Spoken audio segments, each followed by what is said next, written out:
Next, let's take a look at how to customize the contact form on our website. So first, I'm going to go back to the home page, which is where my contact form is located.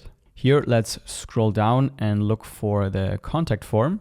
So it is right here below our opening times.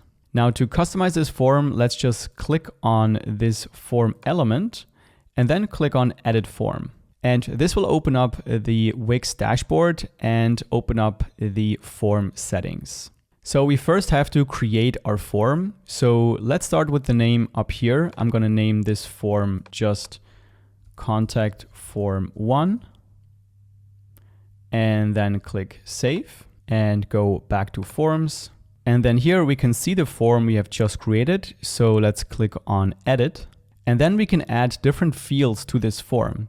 So I'm going to start with the first name, then the last name, then the email address, the phone number, and then down here I'm going to also add a long answer for the message they want to send.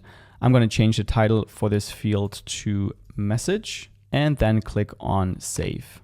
So now my form is ready. So let's close the dashboard window and then let's go back to this form. Let's click on it, then go to Settings.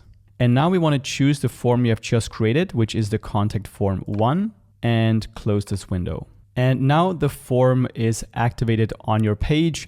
If you can't see it right away, just click on Preview here at the top right, and this should make your form visible on your page, and you can then go back to the editor.